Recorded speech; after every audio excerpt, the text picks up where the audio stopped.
CBSE words में आपका स्वागत है। इस वीडियो में हम क्लास 8 मैथ्स का 4th चैप्टर, इसका नाम है डाटा हैंडलिंग, उसकी पेज नंबर 43 पे जो थिंक, डिस्कस एंड राइट दिया है वो डिस्कस करेंगे। पुरानी वाली एनसीईआरटी बुक में ये आपको पेज नंबर 81 पे मिल जाएगा। इसमें क्या करना है, which form of graph would be appropriate to display the following data. तो नीचे कुछ डाटा आपको दिए हैं, आपको ये बताना है कि कौन सा ग्राफ अप्रोप्रिएट रहेगा, सही रहेगा इन इन्फॉर्मेशन को डिस्प्ले करने के लिए, दिखाने के लिए। इन्फॉर्मेशन को डिस्प्ले करने के लिए बहुत सारे ग्राफ हमारे पास हैं, जैसे आपका बार ग्राफ हो गया, सर्किल ग्राफ हो गया जिसको हम पाई चार्ट भी कहते हैं, हिस्टोग्राम हो गया। तो कहां पर कौन सा सही रहेगा, देखो पहले तीनों चीज आप समझ लो, ये कब यूज किए जाते हैं ये आपको पता चल जाएगा, तो आप डिसाइड करना आसान हो जाएगा। बार ग्राफ हम कब बनाते हैं, जब कोई पैटर्न हमको आइडेंटिफाई करना होता है कि यहाँ पर क्या पैटर्न बनना है, चीजें इंक्रीजिंग ऑर्डर में जा रही हैं या डिक्रीजिंग ऑर्डर में जा रही हैं, कब कम हो रहा है, कौन सी चीज ज्यादा हो रही है।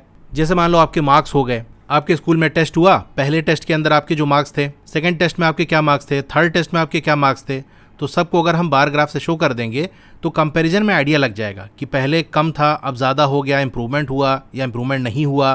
ठीक है, वहीं आपका जो पाई चार्ट है वो सर्किल के फॉर्म में बनाया जाता है। उसमें क्या होता है, टोटल चीज़ दी होती है, उसी का बंटवारा किया जाता है। अब बार ग्राफ और पाई चार्ट में थोड़ा सा एक डिफरेंस एग्जाम्पल से समझ लो।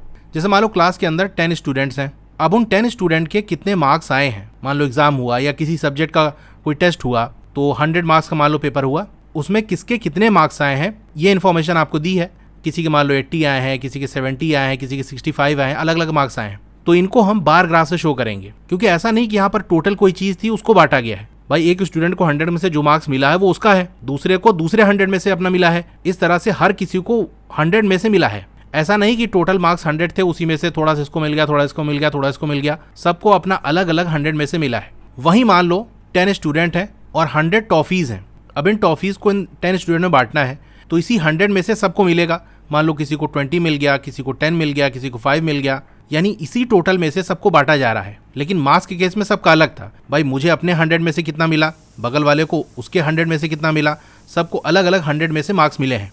इसीलिए हम बार ग्राफ बनाएंगे। वहीं अगर टोटल चीज़ दे दी कि इतना है, इतने में से इतना इनको दे दो, इतना इनको दे दो, इनको इतना मिला, तो उसी टोटल में से बंटवारा हुआ है, तो हम पाई चार्ट बनाएंगे। हिस्टोग्राम की बात कर लें तो ये जनरली आपको अगर इंटरवल्स में डाटा दिया हो, जैसे यहाँ से यहाँ तक की इतनी वैल्यू है, जैसे मान लो 0 से लेके 10 तक इसकी वैल्यू कुछ है, मान लो 70 है, फिर 10 से लेके 20 तक कुछ और वैल्यू है, 20 से लेके 30 तक कुछ और वैल्यू दी है, तो ये इंटरवल्स दिए ही, यहाँ से लेके यहाँ तक, फिर यहाँ से लेके यहाँ तक, यहाँ से लेके यहाँ तक। तो उस केस में देखो बार ग्राफ भी बना सकते हैं, ऐसा नहीं गलत हो जाएगा, लेकिन बेस्ट ये रहेगा कि हिस्टोग्राम बना लो, क्योंकि हिस्टोग्राम में क्या होता है, डाटा बिल्कुल बगल बगल दिए होते हैं। जैसे हम ये बनाए तो यहाँ पर ऐसे होगा, फिर इसके बगल में ही बिल्कुल मिलाकर बार बनेगा। ठीक है, इस तरह से दिया होगा। और यहाँ इंटरवल्स दिए होंगे, जैसे 0 हो गया, ये 10 हो गया, ये 20 हो गया, ये 30 हो गया, ये 40 हो गया, यानी ये आपका 0 से 10 है, ये 10 से 20 है, ये 20 से 30 है, 30 से 40 है, इस तरह से चीज़ें दी हैं। ठीक है, आप समझ गए तीनों चीज़। अब देखते हैं हम क्वेश्चन में क्या दिया हुआ है।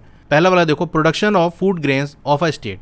किसी स्टेट के फूड ग्रेन्स में कितना प्रोडक्शन हुआ, कितना उसको प्रोड्यूस किया गया है, पैदा किया गया है, वो आपको दिया है। ईयर की बात कर रहा है, फिर प्रोडक्शन इन लाख टन्स, 2001 के अंदर 60, 2002 के अंदर 50। ठीक है, तो इस तरह से आपको डाटा दिया है। तो यहाँ पर आपका क्या बनेगा, यहाँ आपका बार ग्राफ बनेगा, क्योंकि अलग अलग साल का अपनी अलग अलग कहानी की बात कर रहा है। ऐसा नहीं कि टोटल इतना प्रोडक्शन है, इसमें से इनको इतना मिल गया, इतना मिल गया। 2001 में आपका 60 था, ये अपना अलग कहानी हो गई। 2002 के अंदर 50 था, तो सबकी अपनी अलग अलग कहानी चल रही है। किसी एक टोटल को अलग अलग हिस्सों में नहीं बांटा गया, इसीलिए बार ग्राफ बनाएंगे। और इंटरवल्स भी हमको नहीं दिया है। टोटल देखो 2001 दिया है, 2002 दिया है, तो बार ग्राफ सही रहेगा। सेकंड वाला देखो, choice of food for a group of people. अब लोगों का एक ग्रुप है, उनकी फूड की चॉइस क्या है वो दिया है। तो देखो फेवरेट फूड दिया है और नंबर ऑफ पीपल, यानी कितने लोगों का कौन सा फेवरेट फूड है वो दिया है। जैसे नॉर्थ इंडियन 30 लोगों को पसंद है, साउथ इंडियन 40, इस तरह दिया हुआ है। फिर आपको टोटल दिया है 120। अब यहाँ देखो 120 लोग टोटल हैं, इसी में से तो बंटवारा हो रहा है। इस टोटल 120 में से 30 आपके नॉर्थ इंडियन वाले हो गए, 40 आपके साउथ इंडियन हो गए, चाइनीज 25 हो गए, अदर्स 25 हो गए। तो इसी 125 को अलग अलग हिस्सों में हम बांट देंगे, इसलिए हम यहाँ पर पाई चार्ट बनाएंगे। तो इसका आंसर होगा पाई चार्ट।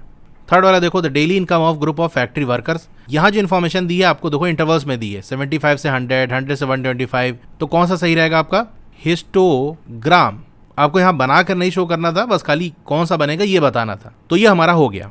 क्लास 8 के और भी वीडियोस देखना चाहते हो तो डिस्क्रिप्शन में आपको प्लेलिस्ट का लिंक मिल जाएगा, वहाँ से देख सकते हो। Okay, thank you.